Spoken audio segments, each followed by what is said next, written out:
Hello, welcome to day 38 of reading and praying through the Bible. Today, we're reading Genesis 38 from the NKJV version. Let's start. It came to pass at that time that Judah departed from his brothers and visited a certain Adullamite whose name was Hira. And Judah saw there a daughter of a certain Canaanite whose name was Shua, and he married her and went into her. So she conceived and bore a son, and he called his name Er. She conceived again and bore a son, and she called his name Onan. And she conceived yet again and bore a son, and called his name Shelah.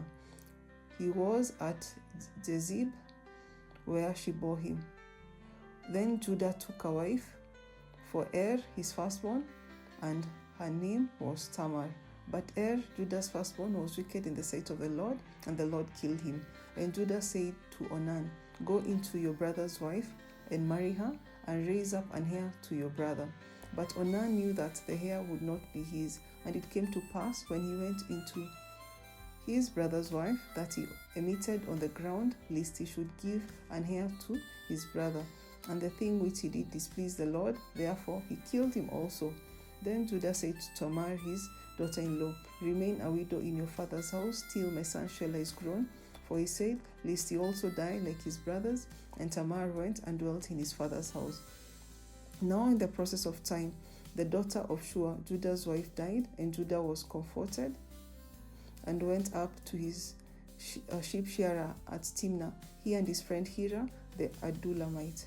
And it was told Tamar, saying, "Look, your father-in-law is going up to Timnah to shear his sheep."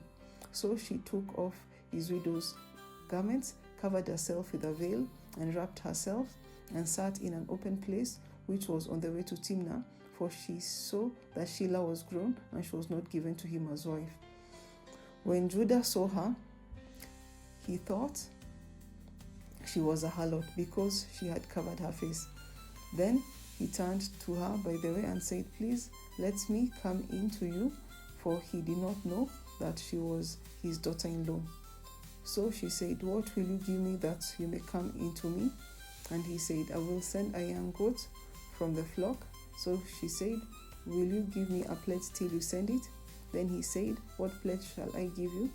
So she said, "Your signets and cord and your staff that is in your hand."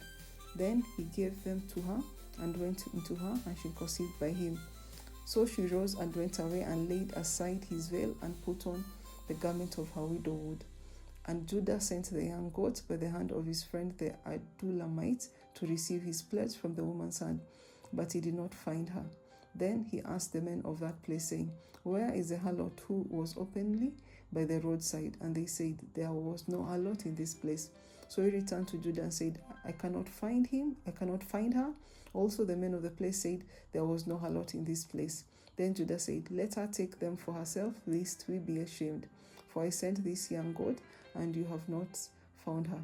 And it came to pass about 3 months after, that Judah was told, saying, "Tamar, your daughter-in-law, has played the harlot. Furthermore, she is with child by harlotry." So Judah said, "Bring her out and let her be burnt." When she was brought out, she sent to her father-in-law, saying, "By the man to whom this belong, I am with child." And she said, "Please determine whose these are, the signets and cord and staff." So Judah acknowledged them and said, "She has been more righteous than I, because I did not give her to Shelah my son." And she never knew her again. Now it came to pass at that time for giving birth, that behold, twins were in her womb. And so it was, when she was giving birth, that one put out his hand, and the midwife took a scarlet thread and bound it on his hand, saying, "This one came out first." Then it happened, as he drew back his hand, that his brother came out unexpectedly. And she said, "How did you break through? This spirit be upon you."